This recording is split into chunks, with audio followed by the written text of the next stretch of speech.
There is on one side aggression, violence in society, on the other side there is depression, suicidal tendencies. If you put little attention on the magnitude of the universe, all that is happening, billions of stars and billions of planets, you don't just think about pleasing some people or achieving little things here and there. Hello, beautiful people. Welcome back to the Seeds of Success podcast. I'm your host, William Rossi, and it is my job to bring you inspiring interviews with people who are living their life to the fullest. Our mission with each episode is to give you the tools to help you figure out who you are and what you want so that you can get out into the world to help you turn your dream life into a reality. Our guest today is the one, the only, the legendary Gurudev Sri Sri Ravi Shankar. Gurudev is a globally revered humanitarian and peace ambassador. He is regarded as one of the world's most influential spiritual leaders. He has impacted millions through his teachings, emphasizing the importance of mindfulness,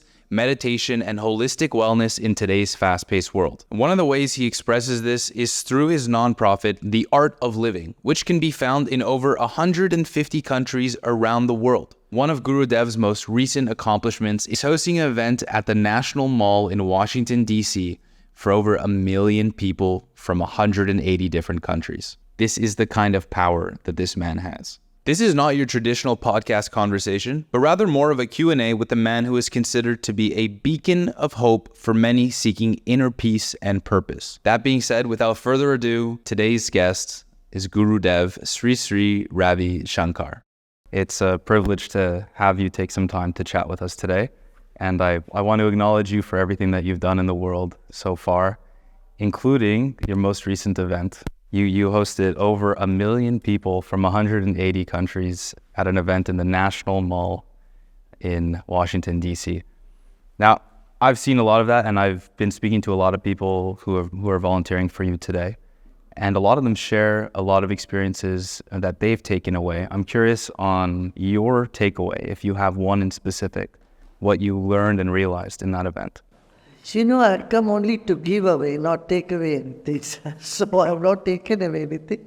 But I know this is what is most needed today, especially post-COVID, when there is on one side aggression and violence in society, on the other side there is depression, suicidal tendencies. I felt it is so much need of the hour to create a celebration and sense of togetherness among all different communities. Yeah. And that's what we did. We have been working now over 6 months.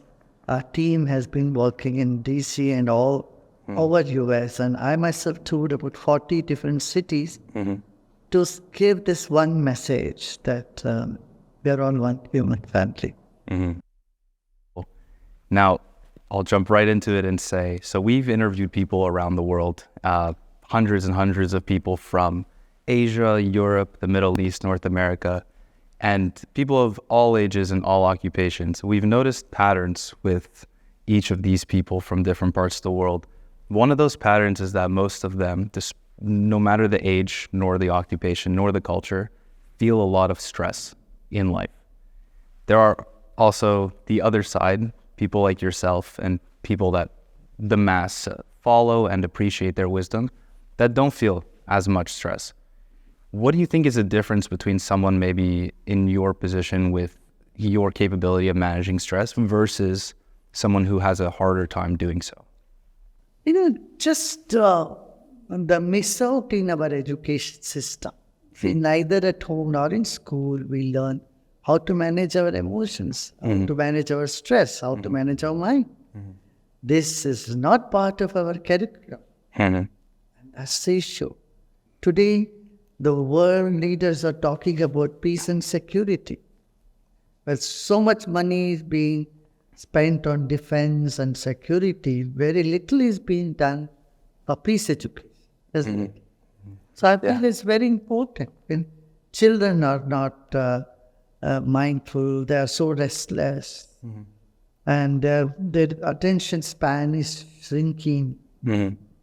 You know, in classroom, teachers are so depressed, but they can't hold the children because their mind is not there. Right. How frustrating it should be for someone, you talk to them and they are not there. So for all these challenges that the modern society is facing, now we need to find solutions, and the solutions are available through the breath work, through meditation. Yeah. Yeah. So I've heard a lot of people today explain to me your definition of stress, and I know that as well. I'd love for you to share it if possible. The stress is too much to do, too little energy, and no time. Yeah. How do we manage our stress? It is impossible to extend the time. 24 hours is the time you have for everybody, a white collar or a blue collar or a politician or a business. We have one constant, that is time. Now, how to manage the time? That needs more energy. And how to get energy? Through proper diet, exercise, breath work, breathing exercises. I can say from my perspective, I'm very ambitious in general. I have a lot of things I want to achieve, and therefore I put a... Will to do. You are the will, right? Yes. That's very clear. When there's a will, there's a way, and there's always a will with me. So I have a lot of ambition and a lot of goals, and therefore I put a lot on my plate. I always decide to do the hardest possible thing and the thing that requires the most amount of energy. From that, I also typically don't achieve the amount of goals that I set for myself or the level to which that I've set it to myself. Therefore, I'm ambitious. At the same time, I never achieve everything that I want. How do we manage the desire to want more and keep pushing ourselves, but also to be present at the same time and enjoy the successes that we have? See, the more the success you get, the more you are ambitious, the more you want to do, right? Yeah. So it's here again, meditation will help you a lot. Because meditation will calm down, will take away the feverishness in the ambition. It's good to be ambitious, but not over ambitious. At the same time, your ambition should not kill the present moment. Right. And the joy of the moment. Right. And as I said, there is certain degree of contentment is also needed. And that you can get by seeing life from a broader perspective. And does that come through meditation, or are there other practices we can have? Wisdom, listening to the words of wisdom, seeing life from a bigger context. I was looking at the telescopes, different images of the latest image. Hubble telescope has sent about the universe. If you put little attention on the magnitude of the universe and all that is happening, billions of stars and billions of planets, and the context to life becomes much bigger. Right. You don't just think about pleasing some people or achieving little things here and there. You see your life in context to the whole existence. Then you are able to enjoy the universe better. And that also leads you to inner peace, inner space, which is this part of meditation. Right. Yeah. So I can't say often. If I did often, I'd be a lot less stressed. But sometimes when I am in a period of high stress, I remind myself, similar to what you're saying, that we are just a small piece of the entire universe, and the problems that we have are so small. And so it's important to remind yourself that these things most of these things don't matter as much as we think they do.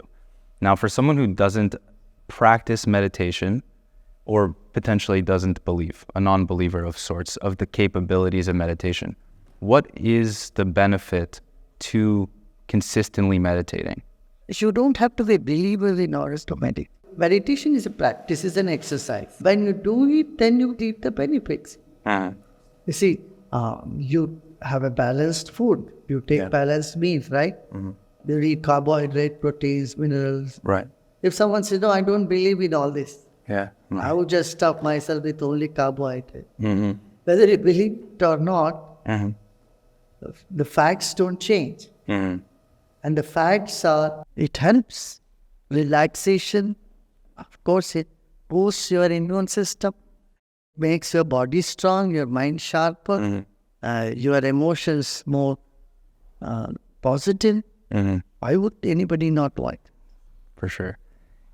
in a time where someone faces stress during your daily routine, your daily life, what is the first thing that we should think about when we feel stress in order to minimize that feeling? Way to get out of stress or increase your energy level. And that is what breathing techniques, sky breathing techniques, help you to really snap out of the stress situation. Powerful. One of the common causes of stress with a lot of people is money. When you have a limited amount of money, you worry that you don't have enough money to survive and feed your family. When you are making good money, you worry that you aren't making enough money, or you want to make more money so you See, can... the cause of stress may be different to different people. For sure. But we need not think that people who have money have no stress. In fact, they do have even more stress. People who have a lot of money, they are so stressed out because they cannot trust anybody. Well, for sure. And you can apply that to success as well. The more fame, the more success you have a pressure to maintain that level of success, fame, wealth. That's why, some wisdom is needed in life. Right. To be centered, to be happy. Otherwise, you may have money, you will be unhappy. You don't have money, then you will be unhappy. Right. You see? In fact, people who have money are also not happy. They are also feeling very lonely and unhappy. There are many such. When it comes to the pursuit of more, in this regard, I'm speaking about money, but it applies to multiple different facets of life. When do we know that we've achieved enough? Regarding money, money is a means. Why you want money? Not to put it all in the bank and die one day. And someone else will fight over that money. Right? Money is a means. And the purpose of money is to become happy. Basically, you want to be happy. So, you need comfort. For comfort, you earn. You keep money. You must have confidence. People who have self-confidence, they believe in themselves, they don't worry about money. They know they can earn. They will get it. Interesting. Okay? And you have talents. You have ways to earn money, Then why would you be worried? And the more you do to the society, some useful work, society is going to pay you back. See, a doctor becomes rich because he is needed by the society. A musician because he is entertaining people. A chef cooks food and tasty food, so people want him to, you want services from him. When you decide to be useful for people, in some way or other, you will find resources coming your way. But if you just don't want to do any work, you want to sit on your couch and like a couch potato and keep eating chips and watching television all day long, you're not doing anything useful. Right. Then definitely you need to be worried about your money. But suppose you are a hard worker and you do make a lot of money, and that once you hit a certain goal or threshold, you now want more. And when you hit that, you now want more. You're never actually satisfied with the result. How can we find satisfaction? There is nothing wrong in wanting more, but you should be satisfied and wanting more. Right. Don't postpone your happiness for tomorrow, day after goal is achieved. Right.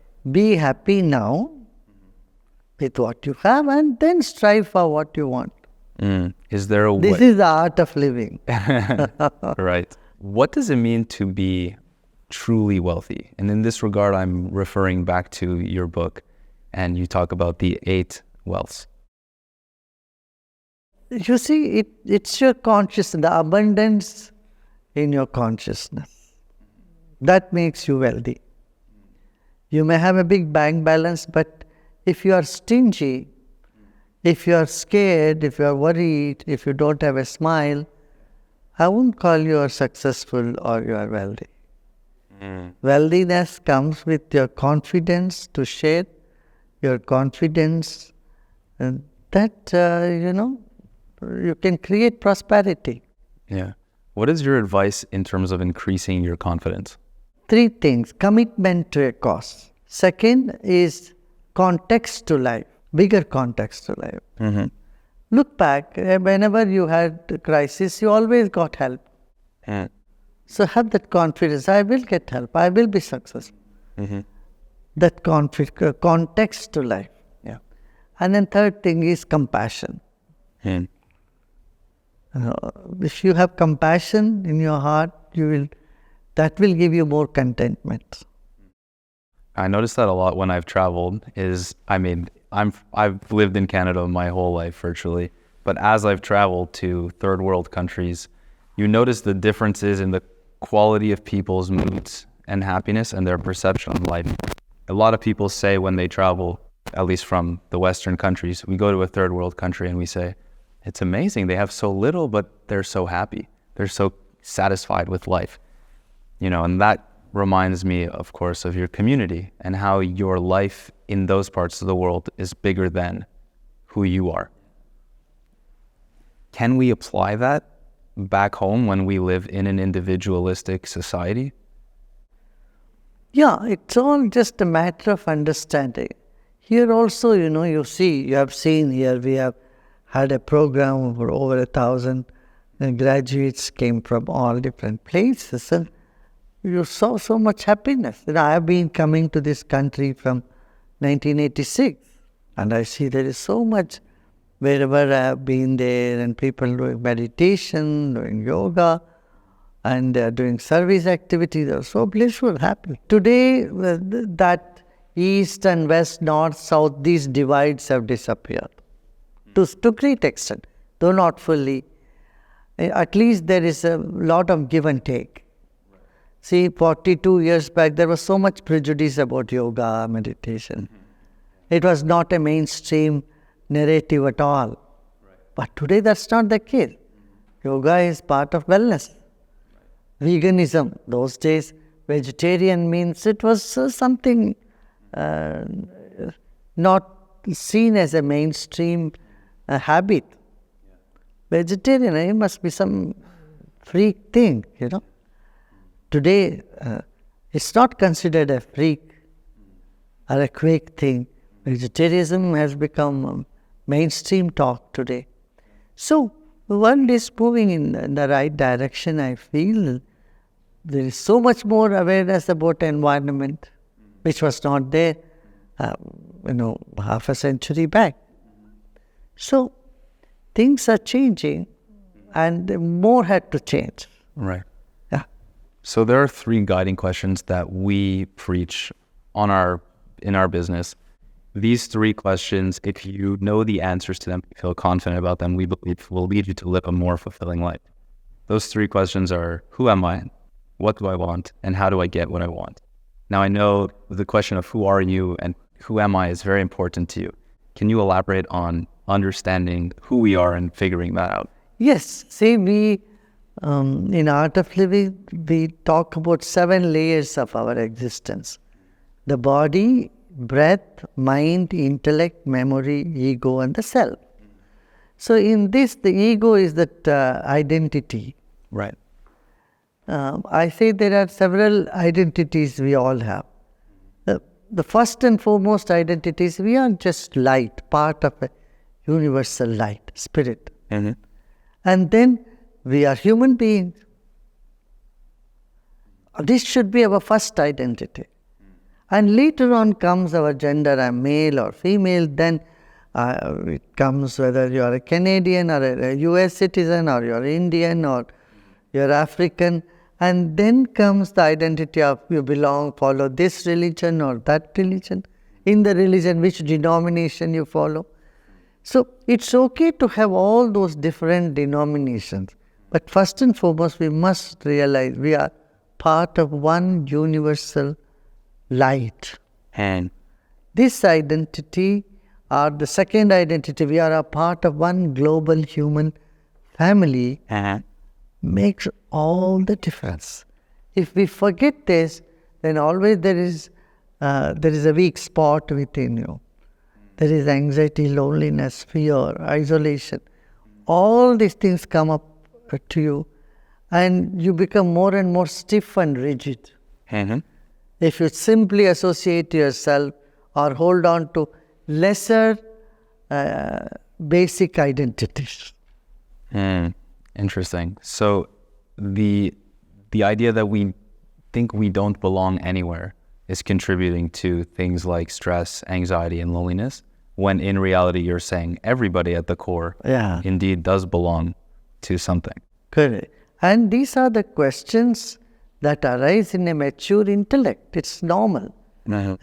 Someone is mature means they should get the who am I, what is the purpose of my life, what is the context of my life, what do I want, why I do what I'm doing. These questions keep your intellect alive. And it shows the maturity of it. And that's needed. Yeah. Is it important to ask yourself those questions on a recurring basis? No, first of all, if these questions arise in your mind, that itself is indicating that you are on the right track. But you don't have to every day sit and ask yourself those questions. Yeah. Your life would be in turmoil. And you go crazy with that. Yeah. Well, so one thing I know is a lot of people actually, those questions don't come to the front of their minds.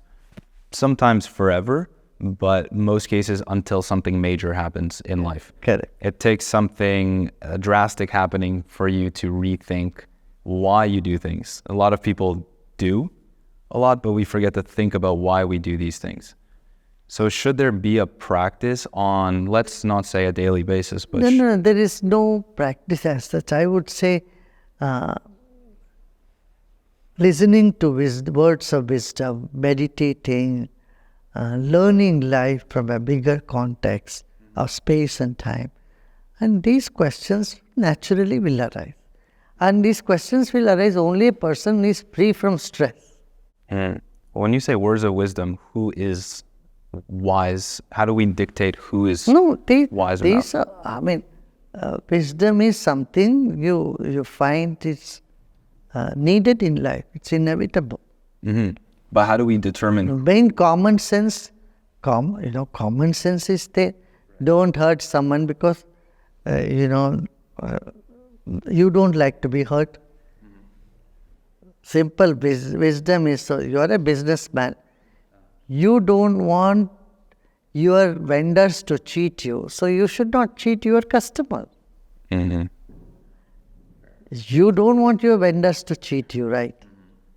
Every businessman has two streams. One is vendors, another is customers. So you don't want to be cheated by your vendor. So you don't want to cheat your customers. So these are the wisdom. Life, not everybody is like you. You have to accept people as they are. This is words of wisdom. Living in the present moment, this is words of wisdom. And there are so many books. You read the books and then you acquire some knowledge from there.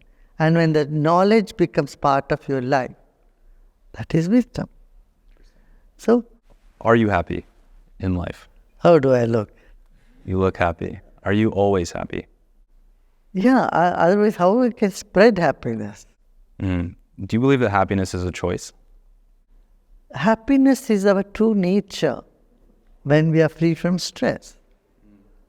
Okay? Yeah. How can we train our minds to choose happiness? If you sit and think only about yourself, what about me, what about me, what about me, these questions can make you depressed. That creates depression, in fact. So, see life from a bigger perspective, useful to people around you. An attitude of service can make you happy. Contentment of what you have. And meticulous planning and believing your plan will happen. That will bring the strength, the confidence, and meditation on top of it all. Beautiful. If you could leave someone who is trying to navigate their life and entering into adulthood with a piece of advice on figuring that out, how can we best navigate our lives going forward, especially in this day and age? I would like to tell the young people who are becoming an adult, I tell the world belongs to you. Start owning it right away.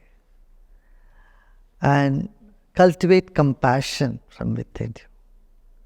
Life without compassion is good for nothing. And don't think compassion will come to you after, when you get old. Yeah?